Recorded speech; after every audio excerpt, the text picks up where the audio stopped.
Setsima TV, l'actualité en temps réel dans la spontanéité et la rigueur. Setsima TV, xibaar yu wér te wóor.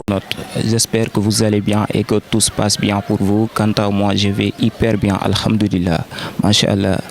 Qui que vous soyez, où que vous soyez, je vous dis encore une fois bonsoir madame monsieur ami cheikh internaute. Tey nag duñu waxtaanee lenn lu dul li nga xamante ni si moo di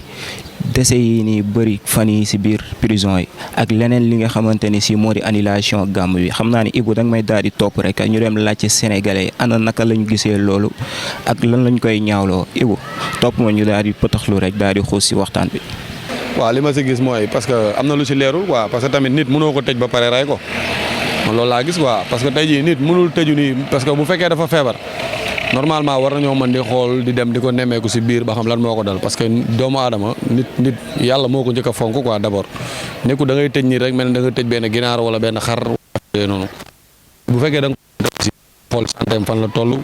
mais da ngay xëy un bon jour rek ñu ne la diw ti lañ ko téewoon dee na ñun ñi am nañ si ay cas ñun. waaw parce que man Diourbel laa dëkk am nañ si ñoo xam ne si biir kaso bi lañ dee xam nañ leen bu baax suñuy xarit lañ parce que da ngay xëy rek ñu ne la noo dee na doo si am du am suivi quoi après. waaw comme décès yi nga wax moom gis nañu dafa mel ni tendance la wala challenge wala kenn xamul lu mu doon il faut que ñu jël suñuy responsabilité sur certaines choses ndax mënuñu nekk ci benn dëkk bi nga xam ne insécurité totale la ñuy wax ndax amul sécurité foo gis décès yi di bëri. bu sécurité amoon ñu teg des lois yi nga xam ne nit bu defee lii dañ koy teg ci norme yooyu noonu supposons boo reyee c'est-à-dire foog ñu strict sévère ci li nga xam ne tey jii noonu la yenn affaires yi di xewee yi nga xam ne c'est néfaste dans la société des choses qui gangrènent la société sénégalaise sénégalais musul xam rey mais bu ñu demee ba gis ni sunu milieu social par ci par là-bas.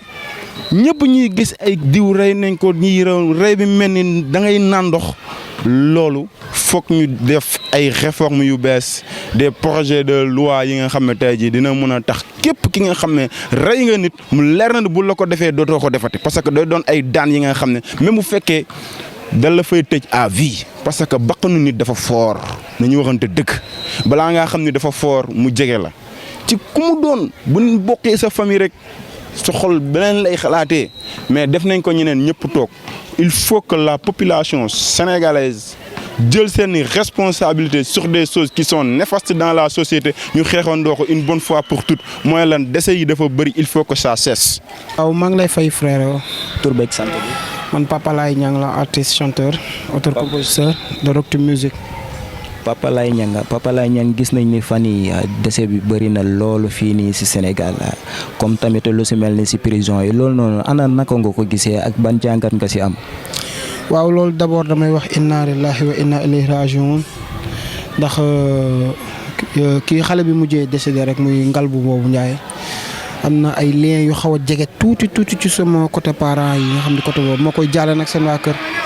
waaw defe naa ni xëy na nag jamono ji dafa doy waar boo xam ne instant bi kenn comprendre tout qu'est-ce qui se passe léeg-léeg da ngay toog sax di poser wu question en tant que nit nga ne pourquoi peine de mort est-ce que duñ ko indi te tamit fii Sénégal la réew jullit la gaa nag pays layit la mais layit amul layit kenn mënu ko layal parce que li yàlla bind ci alxuraan dafa simple ku rey nit ñu rey la.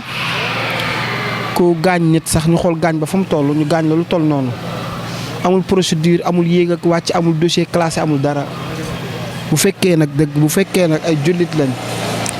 ñuy wax ni yéen daan c'est que dañoo dem ci jamono ji bouleversé boo xam ni yéen daan nëbb ak kersa yi nga xam ne moo amoon léegi yëpp dafa sutura yi dafa xawee ko nit a ngi toog ci télé bi toog ak sa njaboot dégg ku dagg saaga ndey bu ñaaw loo xam ni kenn ñemewu ko woon. bu ñu demee nag ba monde bi dem ba poussé ñu ñu toll ci boobu moment kon y a problème fi mu nekk nii côté prison bi nga ma doon wax sànq tamit dafa am prison chambre de correction la n'est-ce pas dafay pour corriger doomu aadama la mais léegi da ngay gis ku dugg génn gën a doy waar te waroon nga fa mën a dugg génn nekk beneen doomu aadama mais société sénégalais ñoo comprendrewul doomu aadama bi. da ngay gis nit ku génn di wut liggéey sax ñëw fii sa proche bu mel ni moom ne la bu Kuccal kii prison la génnee léegi xoolal kook ñu seere ko foofu mu génn ci àdduna bi ñu gën ko seerewaat moo leen di gën a pousser sax ñu def yenn conneries yi nga gis ni seetaane moo bëri doole rek seetaane moo bëri doole teg si booy tamit xam nga da ngay gis kenn am lii beneen nga gis moromam ne daa bëgg am comme booy boobu lu mu am xam nga da koy soxoree loolu rek mooy loolu ennemi la koy jàppee quoi mooy loolu. mën naa wax ne lépp discipline da koy ëmb lépp discipline da koy ëmb parce que nit ki boo yaroo baay di nga xam bu baax a baax li ngay def boo amee éducation mais da ngay gis ne Sénégal léegi nii ak TikTok beeg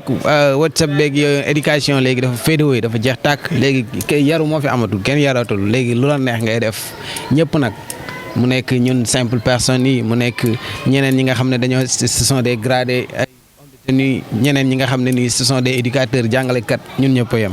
yaru Sénégal fii non bareetut gars yi mooy loolu de réew am na maximum. voilà mais reyante bi ana lan nga siy wax.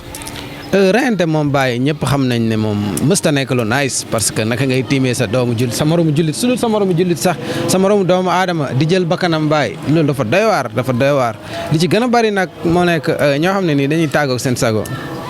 da ngay dem jël loo xam ne nii après mooy loolu doo sa xel doo ànd ak sa xel. léegi nag boo àndut ak sa xel après da ngay def loo neex soo defee loo neex après boo xeeree nag ngay comprendre ne yow def nga ay tooxi doona lan moo fi xew quoi parce que dañ ne Sénégal réewu teranga la quoi kon bu ne réewu teranga la na teranga gi law quoi na lalu ñun ñëpp ñu dund teranga parce que fii da ko jullit la quoi est-ce que comprendre nga da ko jullit nañ jullite quoi est-ce que comprendre nga bañ a yor xelu mala ba dund ñun ay nit lañ ci yàlla lañ jóge ci yàlla la ñuy dellu booy nañ delloo ci seen xel xam nga defaraat seen life parce que tamit nekkul sénégalais ñoo yor jikko boobu quoi comme ni ko grand waxee rek buñ la xale bee rek xalab nan la te booy xalab boobu ñu leen xalab moo tax ñuy topp seen line di dugg ci kenn xamul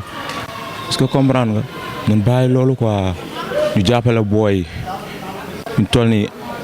affaire yi bari na trop ñaawteef gi yokku na xam nga ñu ngi naan aaxiru zaman dugg nañ fa quoi. Setsima TV, l'actualité en temps réel dans la spontanéité et la rigueur. Setsima TV, xibaar yu wér te wóor.